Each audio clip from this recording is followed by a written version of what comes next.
Teacher berharap kalian dalam keadaan yang baik dan sehat ya.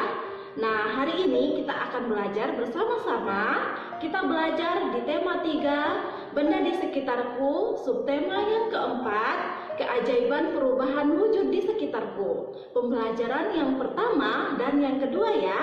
Nah, hari ini anak-anak kita akan belajar dengan penuh semangat. Nah, sebelum kita masuk di pembelajaran kita harus tahu dulu tujuan pembelajaran yang harus kita capai. Nah, tujuan pembelajaran kita adalah, anak-anak bisa baca sendiri ya.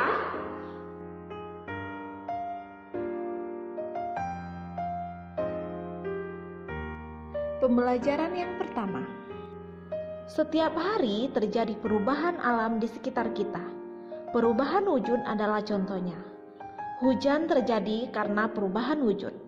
Makanan menjadi nikmat karena adanya garam yang diperoleh dari perubahan wujud.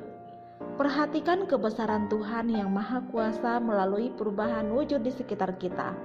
Dapatkah kamu mengamati peristiwa perubahan wujud dalam keseharian kita? Nah, pada subtema sebelumnya, kita sudah belajar beraneka ragam perubahan wujud benda, dari mencair, membeku, menguap, kristal, menyublim, dan lain sebagainya. Garam membuat masakan menjadi lezat.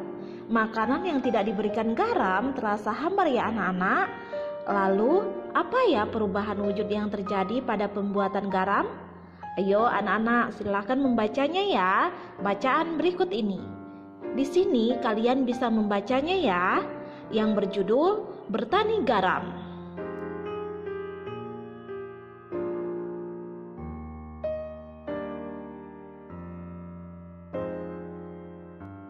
Nah, anak-anak, dari proses pembuatan garam tadi, kita jadi tahu ya ada perubahan wujud benda di dalamnya. Perubahan wujud terjadi pada proses pembuatan garam. Bantulah Siti menceritakan proses pembuatan garam dalam bentuk cerita bergambar. Nah, ini adalah cerita bergambar proses pembuatan garam. Pertama, di pinggir pantai, petani menyiapkan petak-petak tambak. Ya, petak-petak tambak ya. Lalu, tambak diisi dengan air laut. Air lautnya akan menguap dan bersisa kristal-kristal garam.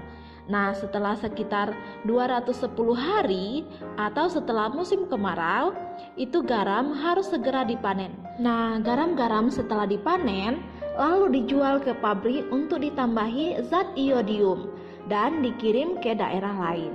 Ini loh anak-anak, ini garam. Tetapi garam ini belum bersih ya anak-anak ya. Nanti masih diolah dan ditambah dengan zat iodium yang berguna bagi tubuh kita. Waktu yang dibutuhkan petani garam untuk mengisi satu petak air laut adalah 2 jam.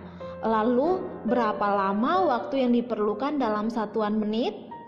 Satuan jam dapat diubah menjadi menit ya anak-anak. Dalam 1 jam itu ada 60 menit. Dalam 1 menit itu ada 60 detik. Jadi, kalau 1 jam itu sama dengan 3.600 detik. Nah, kita pelajari sekarang adalah mengubah satuan jam menjadi menit. Di sini, petani garam itu membutuhkan waktu 2 jam untuk mengisi satu peta air laut. Nah, berarti di sini yang ditanyakan berapa menit? Nah, berarti 2 jam diubah menjadi menit. 1 jam itu ada 60 menit. Berarti kalau 2 jam kita bisa tuliskan seperti ini ya anak-anak. 2 dikali 60 menit. 2 dikali 60 menit sama dengan, nah kita kalikan saja dulu, 2 kali 6. 2 dikali 6 adalah 12. 12 ditambah nolnya di belakangnya berarti 120 menit. Jadi waktu yang dibutuhkan petani garam untuk mengisi satu peta air laut itu adalah 120 menit. Nah, di sini ada contoh selanjutnya. Untuk memanen satu petak garam, petani harus memerlukan waktu 90 menit. Berapa lama waktu yang diperlukan dalam satuan jam? Berarti di sini 90 menit diubah dalam jam. Kalau yang kita ketahui tadi 1 jam 60 menit. Nah, kalau di sini 90 menit, ada berapa jam? Berarti kita mengetahui bahwa 1 jam itu ada 60 menit. 90 menit itu sama dengan 60 menit ditambah 30 menit.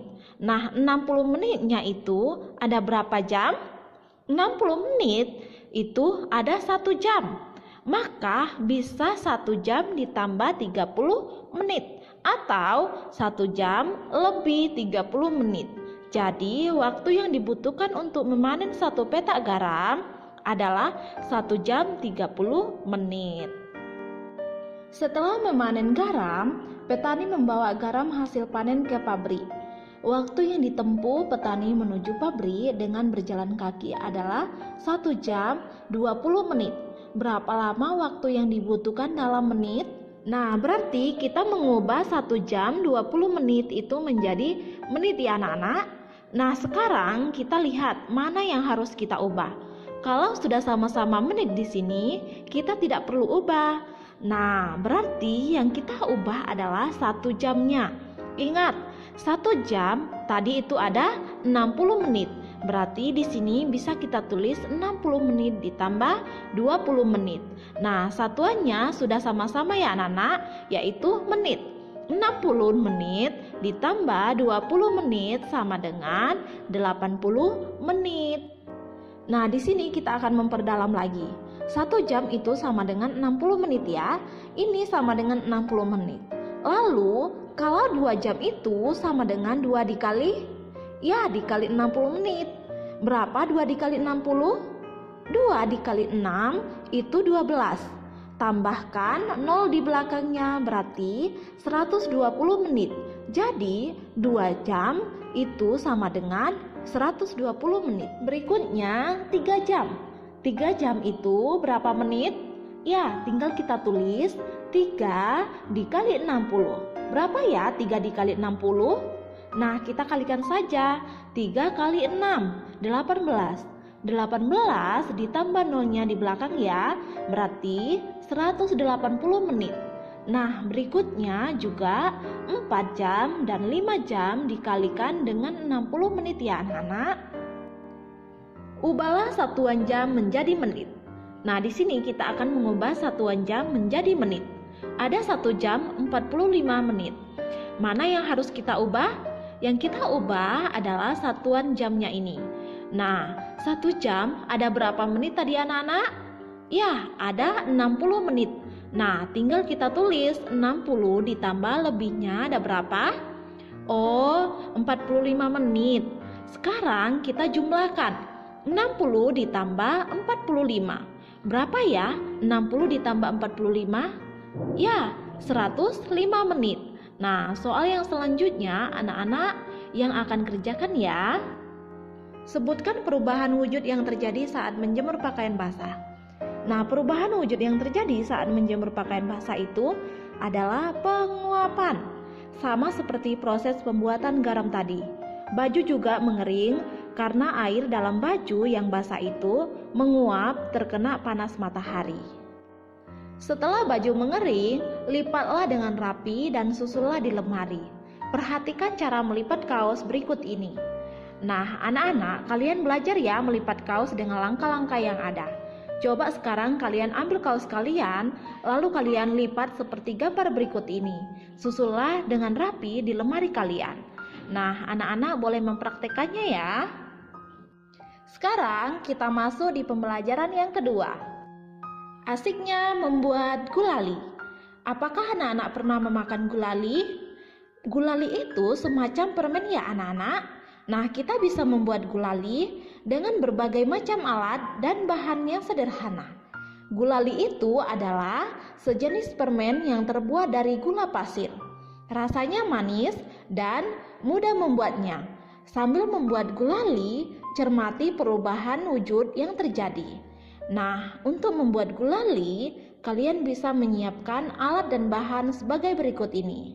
Ada 500 gram gula pasir ya anak-anak ya. Lalu ada 250 ml air matang, pewarna makanan, dan tusuk sate.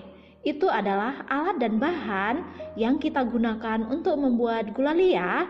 Ingat, ada gula pasir, ada air matang, lalu ada pewarna makanan, dan tusuk sate. Lalu cara membuatnya bagaimana, Cer? Jadi cara membuatnya adalah campurkan 500 gram gula pasir dengan 250 ml air matang.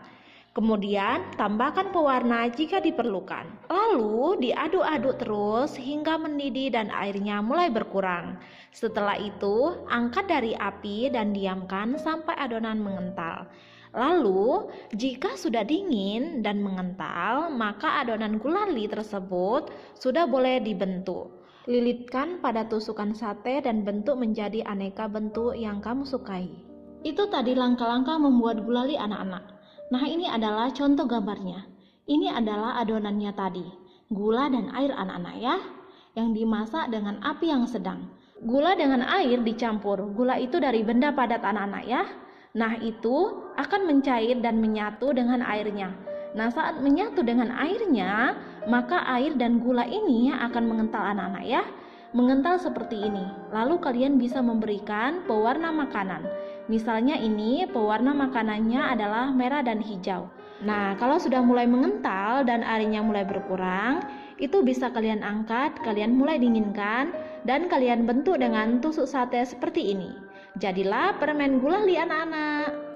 Anak-anak sudah melakukan dan mencermati cara membuat gulali. Nah, sekarang kita akan belajar perubahan wujud yang terjadi selama proses pembuatan gulali. Kalian bisa menuliskan contohnya dalam bentuk tabel seperti ini anak-anak. Dalam pembuatan gulali, itu terjadi 3 perubahan wujud. Yang pertama, mencair, menguap, dan membeku. Nah, mencairnya itu pada peristiwa apa? Pada peristiwa gula dicampur air. Dari padatnya adalah gulanya ini anak-anak, lama-kelamaan akan mencair dan bersatu dengan airnya. Maka disebut prosesnya mencair.